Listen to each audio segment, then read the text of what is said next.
اب اس کے بعد محمد زید والدین کے درجہ کے اوپر بیان ہے۔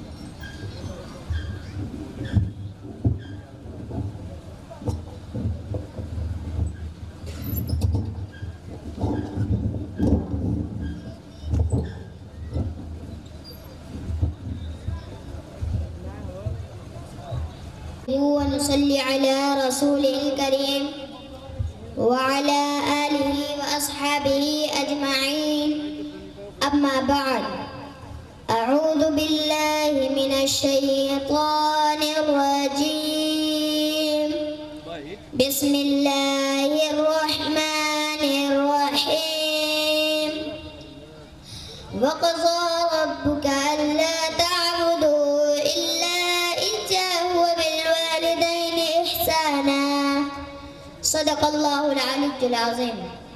محترم سامعین اکرام، آج کے اس پررونق مجلس میں میری تقریر کا عنوان ماں باپ کا درجہ ہے۔ دعا کریں کہ مجھے اخلاص کے ساتھ بولنے اور ہم سب کو اس پر عمل کرنے کی توفیق عطا فرمائے۔ اس شعر کے ساتھ اپنی بات شروع کر رہا ہوں کہ اے ضیا ماں باپ کے سائے کی ناقدری نہ کر، کہ اے ضیا ماں باپ کے سائے کی ناقدری نہ کر، دھوپ کاٹے گی بہت جب شجر کٹ جائے گا۔ قرآن کریم کی بہت سے آیات اور احادیث میں ماں باپ کے حقوق اور ان کے مقام و مرتبہ کو بیان کیا گیا ہے۔ چنانچہ سورہ بنی اسرائیل کے رکوع نمبر 3 جس کا ایک ٹکڑا میں نے خطبے میں تلاوت کیا ہے، جس کا ترجمہ یہ ہے کہ تم اللہ کے سوا کسی کی عبادت نہ کرو اور ماں باپ کے ساتھ اچھا سلوک کرو۔ اگر تمہارے سامنے تمہارے ماں باپ میں سے کوئی ایک یا دونوں بڑھاپے کی عمر کو پہنچ جائے تو ان کو اف بھی نہ کہو اور نہ ہی ان کو چھڑکو، ان کے ساتھ نرم بات کہو اور ان کے آگے عاجزی کا بازو جھکا دو اور کہو کہ اے میرے پروردگار ان دونوں پر رحم فرما جیسا کہ انہوں نے ہمیں بچپن سے پالا ہے۔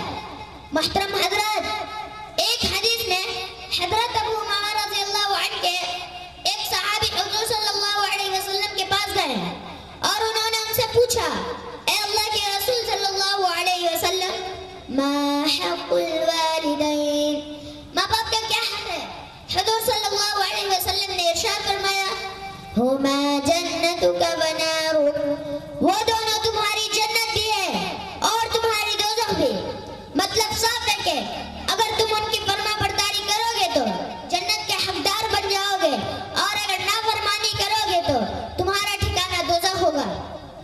ایک دوسری حدیث میں حضرت محمد صلی اللہ علیہ وسلم نے ماں باپ کے حقوق اور ان کے مقام و مرتبہ کو کچھ اس طرح بیان کیا ہے کہ اگر کوئی نیک اولاد اپنے ماں باپ کی طرف محبت کی نظر سے دیکھے، اللہ تعالیٰ اسے ایک مقبول حج کا ثواب عطا فرماتے ہیں۔ صحابہ اکرام رضی اللہ عنہم اجمعین نے آپ صلی اللہ علیہ وسلم سے پوچھا، اگر کوئی شخص دن میں 100 مرتبہ نظر ڈالے تو حضور صلی اللہ علیہ وسلم نے ارشاد فرمایا، ہاں اللہ تعالیٰ کی رحمت و عطا اور بخشش تمہاری سوچ سے بڑھ کر ہے۔ محترم حضرات، غور کرنے کا مقام ہے کہ ماں باپ کو محبت کی نظر سے دیکھنا کتنا بڑا ثواب ہے۔ اس لیے جو لوگ اپنے ماں باپ کی دل و جان سے خدمت کرتے ہیں اور وقت پر ان کے آرام اور سکون کا خیال رکھتے ہیں، وہ اللہ کے نزدیک کتنے بڑے درجے کے مستحق ہوں گے، ہم سوچ بھی نہیں سکتے۔ اسی لیے ہر شخص پر فرض ہے کہ وہ اپنے ماں باپ کی دیکھ ریکھ کرے اور ان کو خوش رکھنے کی کوشش کرے، کیونکہ حضور صلی اللہ علیہ وسلم نے ارشاد فرمایا، رضا الرب فی رضا الوالد وسخط الرب فی سخط الوالد۔ باپ کی رضا میں اللہ کی رضا ہے، باپ کی رضا میں اللہ کی رضا ہے، باپ کی ناراضگی میں اللہ کی ناراضگی ہے۔ اللہ تعالی ہم سب کو والدین کا فرما بردار اور اطاعت شعار بنائے اور اعمال صالحہ کی دولت عطا فرمائے، آمین۔ وآخر الدعوانا ان الحمد للہ رب العالمین۔ اب اس کے بعد محمد عدنان صلی اللہ علیہ مسلمانوں کی تباہی کا ایک راز کے اوپر بیان ہے۔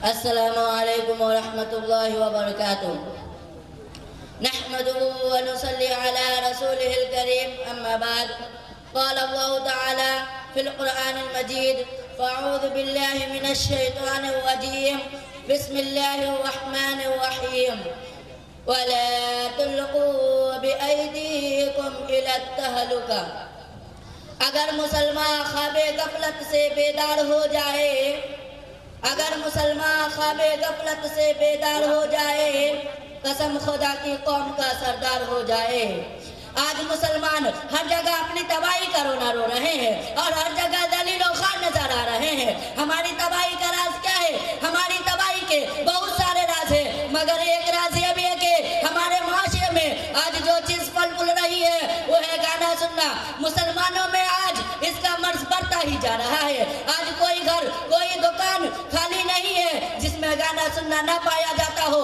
اللہ کے رسول صلی اللہ علیہ وسلم ہمیں یہ حکم سنا رہے ہیں کہ مجھے میرے رب نے آلات غنا کو مٹانے اور توڑنے پھوڑنے کا حکم دیا ہے امرانی ربی اجکل غنا آج ہماری تباہی کا راج اسی میں مضمر ہے کہ آج غیر جانتے ہیں کہ مسلمانوں کو اسلام سے کوئی خارج تو نہیں کر سکتے مگر ان کو اس طرح کر دیا جائے گا وہ اسلام پر چلنے والا نہ رہے اس لیے وہ آلات لائف کو خاص کر مسلمانوں میں زیادہ تر پھیلانے کی کوشش کر رہے ہیں تاکہ وہ عیش و عشرت میں پڑھ کر اسلام کی طرف راجع نہ ہو اسلام نے گانا بجانا اور سننا سب حرام قرار دیا ہے مسلمانوں کے لیے اس میں تباہی ہے مگر مسلمان آج غیر کی تہذیب کے پیچھے چلا جا رہا ہے اور اپنے کو ہلاکت کی طرف ڈال رہا ہے قرآن کہتا ہے وَلَا تُلْقُوا بِأَيْدِيكُمْ إِلَى التَّهْلُكَةِ اسلام کے پروانوں پہلے صرف ریڈیو تھا لوگ اس سے گانا سنا کرتے تھے آج اس سے بڑھ کر ٹی وی اور موبائل آ گیا ہے جو معاشرے کی تباہی میں بڑا اثر رکھتا ہے ہر گھر ٹی وی اور ہر ہاتھ موبائل سے بھرا ہوا ہے خدا نے اگر تجھے مال دیا ہے اور ضرورت سے زیادہ ہے تو خدا کی راہ میں خرچ کرو غربا کی امداد کرو اور اپنی ضرورت کی اشیاء خریدو اور اپنا معاشرہ اور اپنے گھر آباد کرو اس ٹی وی اور موبائل کو خرید کر اپنے گھر اور اپنے معاشرے کو کیوں تباہ کر رہے ہو گھر میں ٹی وی اور ہاتھوں میں موبائل چل رہا ہے گھر کا ہر فرد ایک ساتھ اس کی اوڑیا تصویر کو دیکھتا ہے یہ ٹی وی اور موبائل بہت سی خرابیوں کی جڑ ہے زنا کا اس سے رواج ہوتا ہے اولاد والدین کی نافرمان ہو جاتی ہے گھر میں برکت نہیں رہتی اور مصائب کا نزول ہوتا ہے برائیاں بے حیائیاں فحشکاریاں یہ ساری چیزیں اس سے پروان چڑھتی ہے آج لوگ شکایت کرتے ہیں کہ اولاد کہنا نہیں مانتی تم نے خود پرورش اس کی ایسے انداز میں کی ہے پھر شکایت کیا فائدہ رکھتی ہے اسے پہلے ہی سے اسلام کی طرف پھیرو اور دین کی باتیں بتاؤ تو وہ کیوں تمہاری نافرمانی کرے انسان جیسا بوتا ہے ویسا پاتا ہے لہذا اولاد کو دینی تعلیم دو اور صوم و صلاۃ کا پابند بناؤ پھر دیکھو وہ کیسے نہیں فرمان برداری کرتی ہے اور معاشرے کی برائیوں کو انگیز کر لینا یہ قومی گناہ ہے اس لیے پوری قوم کو اس کی سزا بھگتنی پڑ رہی ہے فطرت افراد سے اغماض تو کر لیتی ہے فطرت افراد سے اغماض تو کر لیتی ہے کبھی کرتی نہیں قوموں کے گناہوں کے معاف ملت کے پاس بنو یہ ٹی وی اور موبائل بہت سی خرابیوں اور برائیوں کا اڈا ہے اس کی لت اور عادت آہستہ آہستہ انسان کو ہلاک کر دیتی ہے حضرت شاہ ابراہیم الحق صاحب رحمت اللہ علیہ فرماتے ہیں کہ ٹی وی یہ سانپوں کا پٹارا ہے اس کا ڈسنے والا کبھی نہیں بچ سکتا وہ ہلاک ہو کر ہی رہتا ہے آج مسلمان حلال کمائی کر رہا ہے اور گانا سن رہا ہے ٹی وی اور موبائل بھی دیکھ رہا ہے حلال تجارت کرتے ہوئے حرام کرتا جا رہا ہے مسلمانوں جاگو اور نماز قائم کرو اور احکامات خداوندی پر عمل کرو اللہ تعالی ہمیں اصلاح معاشرہ اور اعمال صالحہ کی فکر نصیب عطا فرمائے آمین یہ شہادت گاہ الفت میں قدم رکھنا ہے یہ شہادت گاہ الفت میں قدم رکھنا ہے لوگ آسان سمجھتے ہیں مسلمان ہونا وما علینا الا البلاغ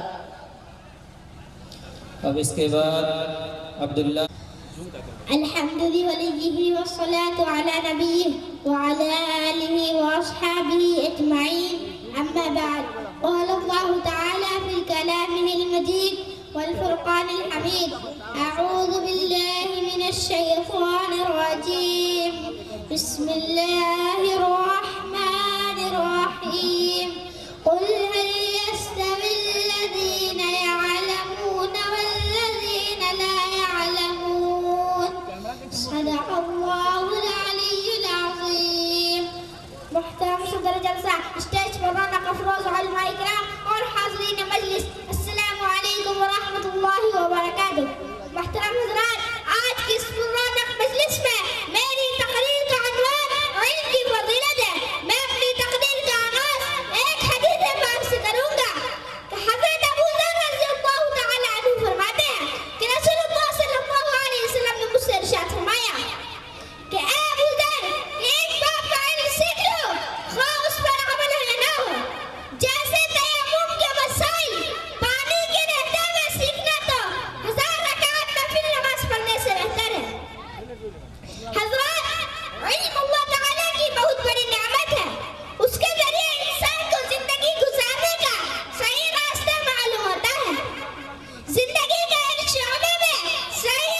آمين وآخر دعوانا أن الحمد لله رب العالمين.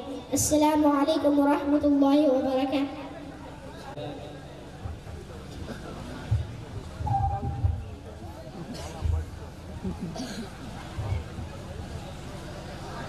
السلام علیکم ورحمۃ اللہ وبرکاتہ. نحمده ونصلي على رسوله الكريم اما بعد.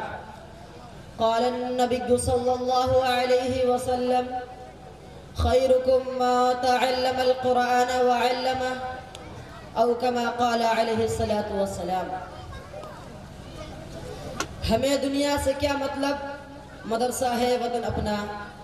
ہمیں دنیا سے کیا مطلب، مدرسہ ہے وطن اپنا. مریں گے ہم کتابوں پر، ورق ہوگا کفن اپنا. محترم سامعین کرام، آج کی مجلس میں میں آپ حضرات کے روبرو مدرسے کی مختصر حقیقت بیان کرنا چاہتا ہوں. امید ہے کہ بغور سماعت فرمائیں گے. مدرسہ ایک بہت بڑی نعمت ہے. آج کی دور میں مدرسہ بہت قیمتی چیز ہے. اللہ نے آج یہ نعمت عطا کی ہے، ہمیں اس سے فائدہ اٹھانا چاہیے. علم دین کا اتنا سیکھنا فرض ہے جس سے نماز روزہ وغیرہ درست ہو سکے. علم دین کی تعلیم اسی مدرسے میں ہوتی ہے. یہ مدرسہ ماں کی گود کی طرح ہے. جس طرح بچہ ماں کی گود میں پرورش پاتا ہے اسی طرح انسان یہاں پرورش پاتا ہے. اور مدرسہ انسان کو انسان بنا دیتا ہے. یہ مدرسہ چند افراد مل کر بناتے ہیں اور مدرسہ کئی افراد کو بناتا ہے. ہم مدرسے کی عمارت بناتے ہیں، مدرسہ ہمارا قلب بناتا ہے، اللہ سے ہمارا تعلق جوڑتا ہے. اور یہی نبی کا کام تھا کہ مخلوق کو خالق سے جوڑتے تھے. یہ مدارس بھی ہمیں اللہ سے جوڑتے ہیں. جس طرح نبی مخلوق کو خالق سے جوڑتے تھے اسی طرح یہ مدرسے ہم کو اللہ سے جوڑتے ہیں. لہذا ان مدرسوں کو نہ کوئی طاقت ہلا سکتی ہے اور نہ کوئی ان مدرسوں کو توڑ سکتا ہے. محترم بزرگوں، یہی وجہ ہے کہ آج مدارس کا جال ہر اطراف و اقدام میں پھیلا ہوا ہے، جبکہ حکومت کوشش کر رہی ہے. لیکن ان اداروں کا نظام ایسے ذات عالی کے قبضہ میں ہے کہ جس کو نہ کوئی بگاڑ سکا اور نہ کوئی بگاڑ سکے گا انشاءاللہ تعالی. اب اس کے متعلقین کے بارے میں سرور دو عالم صلی اللہ علیہ وسلم کے زبان سے سنے. حضرت انس رضی اللہ عنہ حضور صلی اللہ علیہ وسلم کا ارشاد نقل فرماتے ہیں کہ اگر تم دنیا میں ان لوگوں کو دیکھنا چاہتے ہو جن کو اللہ نے جہنم کے آگ سے آزاد کر دیا تو طلبہ علم دین کو دیکھو. باخدا جو طالب علم صرف علم حاصل کرنے کی نیت سے کسی عالم کے دروازے پر جاتا ہے تو اس کو ہر حرف اور ہر قدم پر 1 سال کی عبادت کا ثواب ملتا ہے. اور اس کے لیے جنت میں ایک شہر بنا دیا جاتا ہے. جہاں جہاں اس کے قدم پڑتی ہے وہ زمین اس کے لیے استغفار کرتی ہے. صبح و شام فرشتے اس کی مغفرت کا اعلان اس طرح کرتے ہیں: هؤلاء اتقاء الله من النار. یہ ہے جن کو اللہ نے جہنم کے آگے سے آزاد کر دیا. اس سے مراد وہی لوگ ہیں جو علم دین حاصل کرتے ہیں، مدرسے میں رہتے ہیں.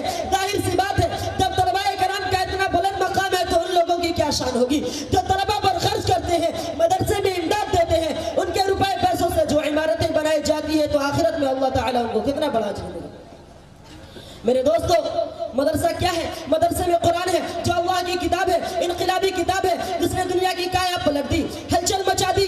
سب سے پہلے قرآن نے آ کر یہ کیا کہ جو بندے خدا سے ٹوٹ چکے تھے انہیں خدا سے جوڑا اور فرمایا کہ تم تعلق کو توڑتے ہو لیکن خدا نہیں توڑتا. چنانچہ اگر خالق کا مخلوق سے تعلق نہ ہوتا تو قرآن نہ بھیجتا. قرآن نے بھٹکے ہوئے لوگوں کو راہ دکھایا، زمانے کو خیر القرون بنا دیا. قرآن قیامت تک آنے والوں کے لیے مشغل راہ بن گیا. قرآن کریم کا کتنا بڑا احسان ہے کہ جو حضور صلی اللہ علیہ وسلم کو محمد بن عبداللہ سے محمد الرسول اللہ بنا دیا، خاتم النبیین بنا دیا. بہرحال ادارہ کا مدار طالب علم اور مدرس پر ہے. تعمیر سے اونچائی نہیں آتی. اس ادارہ کا رشتہ اصحاب صفہ سے چلا ہوا ہے جس کے معلم سرور دو عالم صلی اللہ علیہ وسلم تھے اور جس کے طالب علم حضرت ابو بکر صدیق رضی اللہ عنہ، حضرت فاروق اعظم رضی اللہ عنہ جیسے تھے. ہم یہ فخر سے کہہ سکتے ہیں کہ اولئک آبائی فجئنی بمثلہم. کیا کوئی یونیورسٹی سے فارغ ہونے والا اس طرح کا فخر کر سکتا ہے؟ یہ وہی دینی ادارہ تھا جہاں جبرائیل علیہ السلام خود طالب علم بن کر استغفار کے لیے آئے تھے اور کہتے تھے کہ ایمان اور احسان کیا چیز ہے، قیامت کب آئے گی؟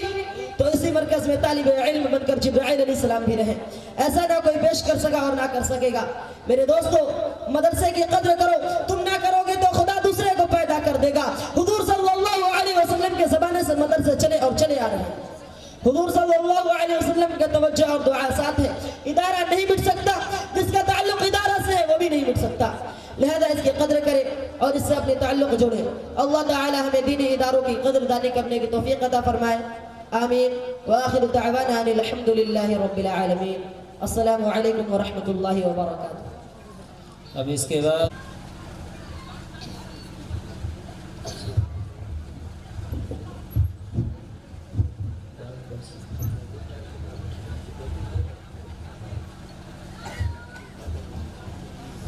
السلام علیکم ورحمۃ اللہ وبرکاتہ۔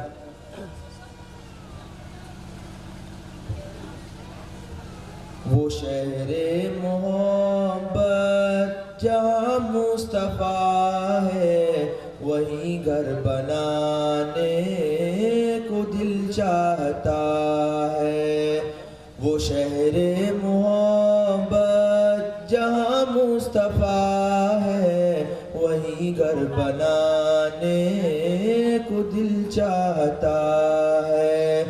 وہ سونے سے کنکر، وہ چاندی سی مٹی، نظر میں بسانے کو دل چاہتا ہے۔ وہ شہر محبت جہاں مصطفیٰ ہے، وہیں گھر بنانے کو دل چاہتا ہے۔ جہاد محبت کی آواز گونجی، کہاں حنظلہ نے یہ دلہن سے اپنی۔ جہاد محبت کی آواز گونجی، کہاں حنظلہ نے یہ دلہن سے اپنی۔ اجازت اگر ہو تو جام شہادت لبوں سے لگانے کو دل چاہتا ہے۔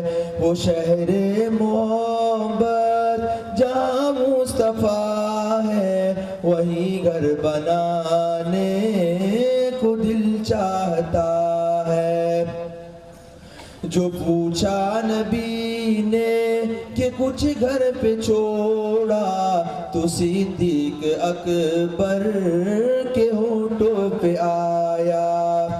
جو پوچھا نبی نے کہ کچھ گھر پہ چھوڑا، تو صدیق اکبر کے ہونٹوں پہ آیا۔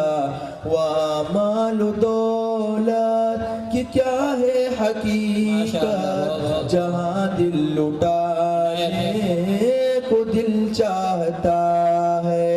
وہ شہر محبت جہاں مصطفیٰ ہے، وہیں گھر بنانے کو دل چاہتا ہے۔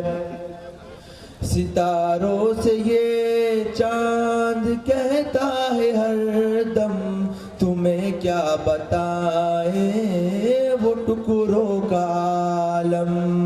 ستاروں سے یہ چاند کہتا ہے ہر دم، تمہیں کیا بتائیں وہ ٹکڑوں کا عالم۔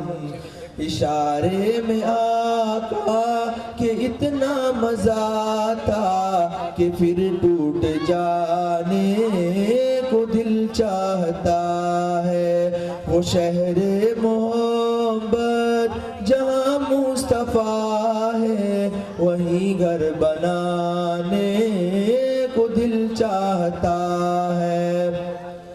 وَنَنَّاسَ اصغر، وہ ایڑی رگڑ کر یہی کہہ رہا تھا وہ خیمے میں رو کر۔ وَنَنَّاسَ اصغر، وہ ایڑی رگڑ کر یہی کہہ رہا تھا وہ خیمے میں رو کر۔ اے بابا میں پانی کا پیاسا نہیں ہوں، میرا سر کٹانے کو دل چاہتا ہے۔ وہ شہر محبت جہاں مصطفیٰ ہے، وہیں گھر حالت تو طاہر عمر مصطفیٰ سے یہ بولے۔ جو دیکھا دیکھا ہے روئے جمال رسالت تو طاہر عمر مصطفیٰ سے یہ بولے بڑی آپ سے دشمنی تھی مگر اب غلامی میں آنے کو دل چاہتا ہے وہ شہر محبت جہاں مصطفیٰ ہے وہیں گھر بنانے کو دل چاہتا ہے وہ سونے سے کنکر وہ چاندی سی مٹی نظر میں بسانے کو دل چاہتا ہے وہ شہر محبت جہاں مصطفیٰ ہے وہیں گھر بنانے کو دل چاہتا ہے وہ شہر محبت جہاں مصطفیٰ ہے وہیں گھر بنانے کو دل چاہتا ہے۔ السلام علیکم ورحمۃ اللہ وبرکاتہ۔ نحمده ونصلي على رسوله الكريم أما بعد أعوذ بالله من الشيطان الرجيم بسم الله الرحمن الرحيم يا أيها النبي قل لأزواجك وبناتك ونساء المؤمنين يدنين عليهن من جلابيبهن ذلك أدنى أن يعرفن فلا يؤذين۔ اس آیت میں اللہ تعالیٰ نے صدق اللہ العظیم۔ معزز سامعین، حجاب کا معنی پردہ کرنے کے ہیں۔ حجاب سے مراد یہ ہے کہ عورت اپنے جسم کو مکمل ڈھانکے اور نامحرم کے سامنے بے پردہ ہو کر نہ جائے۔ لیکن یہ بات جو کہی جاتی ہے کہ حیا نظروں میں ہونی چاہیے، تو ایسے لوگوں سے پوچھا جانا چاہیے کہ پھر قرآن میں اللہ تعالیٰ نے نبی کریم صلی اللہ علیہ وسلم کے ازواج مطہرات رضی اللہ عنہن اجمعین کی اور آپ کی شہزادیوں سمیت تمام خواتین اسلام کو حکم دیا کہ وہ ایک بڑی چادر کے ذریعے سر سے لے کے پاؤں تک مکمل پردہ کیا کرے، اور اس کی حکمت یہ بیان فرماتی ہے کہ اس سے ان کی پہچان بن جائے گی کہ یہ شریف گھرانوں کی باعزت اور باحیا خواتین ہیں، اس لیے کوئی شخص انہیں ستانے کی جرات نہ کر سکے گا۔ اس حدیث سے اس آیت سے معلوم ہوا کہ پردہ کرنا شرافت اور حیا کی علامت ہے، بے پردگی بے حیائی کی علامت ہے۔ ترمذی شریف کی حدیث ایما امرأۃ استعطرت فمرت بالقوم لیجدوا ریحها فہی زانیۃ، جو عورت خوشبو لگا کر کچھ لوگوں کے پاس سے گزرے تاکہ وہ اس کی خوشبو محسوس کر سکے تو وہ بدکار عورت ہے۔ اس حدیث سے معلوم ہوا کہ بناؤ سنگار کو ظاہر کرتے ہوئے بے پردہ ہو کر گھروں سے باہر نکلنا کبیرہ گناہ ہے۔ محترم سامعین، خواتین اسلام پر اپنے پورے جسم کا پردہ کرنا فرض ہے، جس کی فضیلت کے دلائل قرآن و حدیث میں بھی موجود ہے۔ اس لیے پردے اور حجاب کو رجعت پسندی اور دقیانوسی سوچ کہنا بہت بڑی غلط فہمی، ناسمجھی اور شریعت کے احکام سے روگردانی کی بات ہے۔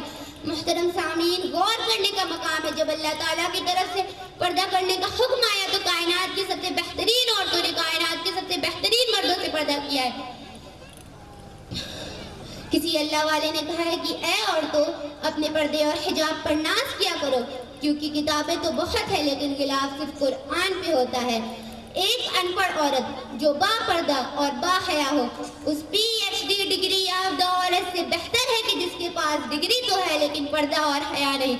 حضرت خدیجہ رضی اللہ عنہا نے فرمایا، عورت کے لیے سب سے بہترین زیور پردہ ہے، اور پردہ دار عورتیں جنت میں میری بیٹی حضرت فاطمہ رضی اللہ عنہا کے ساتھ ہوں گی۔ اللہ تعالی ہم سب کو شریعت کے احکام کے مطابق زندگی بسر کرنے کی توفیق عطا فرمائے، آمین۔ وآخر دعوانا الحمد للہ رب العالمین۔ السلام علیکم ورحمۃ اللہ وبرکاتہ۔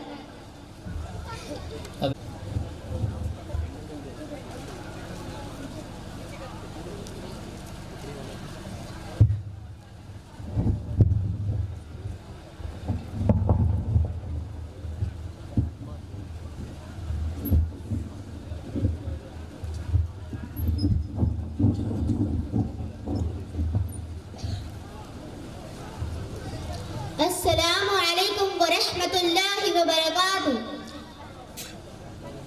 الحمد لله وحده والصلاة والسلام على من لا نبي بعده. أما بعد، قال النبي صلى الله عليه وسلم: لكل شيء علم وعلم ایمان الصلاة. محترم سامعین، ابھی آپ حضرات کے سامنے جو مختصر سی حدیث پڑھی ہے اس کا ترجمہ یہ ہے کہ سرکار دو عالم صلی اللہ علیہ وسلم ارشاد فرماتے ہیں کہ ہر چیز کا ایک نشان ہوتا ہے اور ایمان کا نشان نماز ہے. محترم سامعین، دنیا میں طرح طرح کے لوگ ہیں، قسم قسم کی پارٹیاں ہیں. کوئی عربی ہے تو کوئی ایرانی ہے، کوئی فرانسیسی ہے تو کوئی جاپانی ہے، کوئی ہندوستانی ہے تو کوئی پاکستانی ہے. اسی طرح ہمارے ملک میں مختلف پارٹیاں ہیں. کسی پارٹی کا نام کانگریس ہے تو کسی کا نام کمیونسٹ، کسی کا نام بی جے پی ہے تو کسی کا نام RJD. ان تمام پارٹیوں اور قوموں میں آپ جیسے کھاتے پیتے انسان شامل ہیں، مگر ان کی الگ الگ نشانیاں ہیں. آپ انہی نشانیوں کو دیکھ کر معلوم کر لیتے ہیں کہ فلاں کس پارٹی سے تعلق رکھتا ہے، فلاں کہاں کا رہنے والا ہے. محترم سامعین، یہ تو گفتگو ہوئی ان چیزوں کی جو ہماری نگاہوں سے گزرتی ہیں، مگر کچھ چیزیں ایسی ہیں جو ہماری آنکھوں سے دکھائی نہیں دیتی مگر ان کے کچھ نشانات ہوتے ہیں. مثال کے طور پر ہوا دکھائی نہیں دیتی مگر جب پتیاں ہلتی ہے تو پتہ چلتا ہے کہ ہوا چل رہی ہے. اسی طرح کفر، نفاق، فسق اور ایمان جیسی چیزیں ہماری ظاہری آنکھوں سے تو نہیں دکھائی دیتی مگر کچھ علامتیں ایسی ہیں جن سے ہم معلوم کر لیتے ہیں کہ کون مشرک ہے اور کون منافق، کون مومن ہے اور کون فاسق. اس حدیث میں ایماندار کی نشانی یہ بتائی گئی ہے کہ وہ نماز پڑھتا ہو. محترم سامعین، روزہ چند مخصوص دن کے لیے ہے، حج و زکوٰۃ دولت مندوں کے لیے ہے، لیکن نماز ایک ایسی عبادت ہے جو سال کے ہر دن میں ہے، چاہے امیر ہو یا غریب، دولت مند ہو یا فقیر، جاہل ہو یا عالم، نماز سب پر فرض ہے. خلاصہ حدیث یہ ہے کہ نماز مومن کی پہچان ہے، اس کی شناخت ہے. یعنی جس کی زندگی میں نماز ہوگی اس کی شناخت اور پہچان بطور مومن کے ہوگی. رسول اللہ صلی اللہ علیہ وسلم نے ارشاد فرمایا: من ترک الصلاۃ متعمدا فقد کفر. جس نے جان بوجھ کر نماز چھوڑی اس نے کافروں والا عمل کیا. دوسری جگہ رسول اللہ صلی اللہ علیہ وسلم نے ارشاد فرمایا: ایمان اور کفر کے درمیان فرق نماز کا چھوڑ دینا ہے. اس کا مطلب یہ ہوا کہ اسلام اور کفر کے درمیان فرق نماز دیوار کی طرح حائل ہے. نماز کا چھوڑنا مسلمان کو کفر تک پہنچانے والا عمل ہے. محترم سامعین، نماز کی خصوصیت اور اہمیت کا اندازہ اس بات سے بخوبی لگایا جا سکتا ہے کہ اسلام کے تمام احکام نبی علیہ السلام کو دنیا میں ہی عطا کیے گئے، لیکن نماز ایک ایسا اہم فریضہ تھا جسے اللہ رب العزت نے نبی علیہ السلام کو عرش بری پر بلا کر تحفہ عطا فرمایا. یہ وہی عبادت ہے جس سے انسان کو کبھی چھٹکارا نہیں، چاہے سفر میں ہو یا حضر میں، گھر میں ہو یا باہر، مکانوں میں ہو یا گزرگاہوں میں، سکون بخش آرام گاہ میں ہو یا میدان کارزار میں، دنیا کے کسی کونے میں ہو، نبی ہو یا ولی، مفکر ہو یا مدبر، غرض دنیا کا کوئی مسلمان ہو، امیر ہو یا غریب، ذات و پات، حسب و نشد کا کوئی امتیاز نہیں. نماز اپنے مقررہ وقتوں میں سب پر فرض ہے. ایک ہی صف میں کھڑے ہو گئے محمود و ایاز، کہ ایک ہی صف میں کھڑے ہو گئے محمود و ایاز، نہ کوئی بندہ رہا نہ کوئی بندہ نواز. محترم سامعین، ضرورت اس بات کی ہے کہ ہم اپنی نمازوں کی حفاظت کریں. ایک مسلمان اپنا سب کچھ چھوڑ سکتا ہے لیکن نماز چھوڑنا اس کے لیے گوارا نہیں ہونا چاہیے. مگر افسوس کہ آج کا مسلمان ایک موٹی سی بات کو نہیں سمجھتا اور ایک ایسے عمل سے اپنے آپ کو دور رکھتا ہے جو اس کے مسلمان کہلانے کے لیے ضروری ہے. یہی وجہ ہے کہ آج ہم مسلمان کہلانے کے باوجود ذلیل و خوار ہو رہے ہیں. دنیا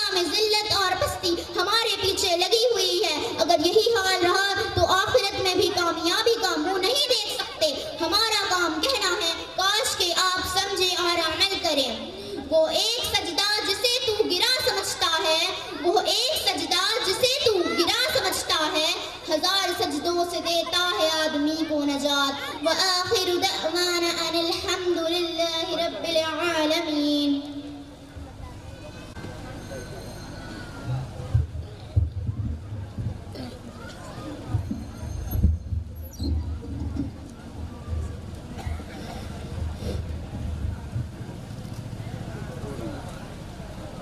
الحمد لله رب العالمين والصلاة والسلام على رسوله الكريم وعلى آله وأصحابه وأزواجه وذرياته وأهل بيته أجمعين. أما بعد، قال الله تعالى في كلامه المجيد: أعوذ بالله من الشيطان الرجيم.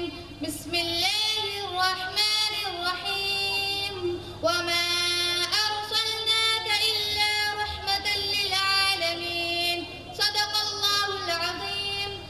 قدم قدم پہ برکتیں، نفس نفس پہ رحمتیں، قدم قدم پہ برکتیں، نفس نفس پہ رحمتیں. جہاں جہاں سے وہ شفیع آسیہ گزر گیا، جہاں نظر نہیں پڑی وہاں ہے رات آج تک، جہاں نظر نہیں پڑی وہاں ہے رات آج تک، وہیں وہیں سحر ہوئی جہاں جہاں گزر گیا. محترم سامعین کرام، السلام علیکم ورحمۃ اللہ وبرکاتہ. دنیا میں ہر طرف اندھیرا ہی اندھیرا تھا، چاند تھا لیکن بے نور تھا، تارے تھے لیکن بجھے بجھے، آفتاب تھا لیکن ڈوبا ڈوبا. سامعین کرام، دل اجڑے اجڑے ہوئے تھے، عقلوں پر پتھر پڑے ہوئے تھے کہ اچانک سے میرے پیارے نبی صلی اللہ علیہ وسلم کی آمد ہوئی، جن کو رحمت للعالمین بنا کر بھیجا گیا. وہ رحمت للعالمین جن کی انگلیوں سے صحراؤں میں چشمے پھوٹتے تھے، وہ رحمت للعالمین جن کی سواری سے بیمار اتنی صحت یاب ہو جاتی ہے، وہ رحمت للعالمین جن پر بادل سایہ کرتا ہے، وہ رحمت للعالمین جن کی برکت سے شوکے سجر سرسبز و شاداب ہو جاتے ہیں، وہ رحمت للعالمین جن کی قربت حضرت علی رضی اللہ عنہ کو شیر خدا بنا دیتی ہے، جن کی نسبت حضرت فاطمہ رضی اللہ عنہا کا خاتون جنت کا درجہ عطا کرتی ہے، وہ رحمت للعالمین جن کے پسینہ سے عطر سے خوشبو کے خزانے فضاؤں کو مہکاتے ہیں، وہ رحمت للعالمین جن کے قیام حق کو سننے کے لیے جنات سے قافلے دربار علی شان میں تشریف لاتے ہیں. میں اس رحمت للعالمین کی شان کیا بیان کروں کہ جس سے زیادہ اللہ تعالیٰ نے کسی کی تعریف ہی نہیں کی، جس کو میرا رب کبھی حبیب کہے، کبھی خلیل کہے، کبھی طہا کہے، کبھی یاسین کہے، جس کے چہرے کو والضحیٰ کہے، جس کے زلفوں کو واللیل کہے، جس کے سینے کو الم نشرح لک صدرک کہے، جس کے چادر کو یا المدثر کہے، جس کے کمبل کو یا المزمل کہے، جس کی تعریف میں خود اللہ رب العزت ورفعنا لک ذکرک کہے. اور کیا کہنے اس وجود کے جو فخر رسول ہے، مولا کل ہے، ہادی سبل ہے، اللہ کا دلبر ہے، کونین کا سرور ہے، ساقی کوثر ہے، شافی محشر ہے، جو حسین ہے، نازنین ہے، مانے جبین ہے، رحمت للعالمین ہے، راحت العاشقین ہے، امام المرسلین ہے، جس کے کردار کی عظمت پر حاسدین کو بھی یقین ہے، جو رہبر ہے، جو رہنما ہے، جو اٹھے تو آسمان کو بلندی مل جائے، جو بیٹھے تو دھرتی کو سکون مل جائے، جو ہنسے تو ستارے چمکنے لگے، جو بولے تو فضا مہکنے لگے، جس کی خوشی سے جنت میں چلنے لگے، جس کے غضب سے جہنم ابلنے لگے، جس کے چہرے کی چمک سے صبح سویرا حاصل کرے، جس کے زلفوں سے رات اندھیروں کو بھیک مانگے،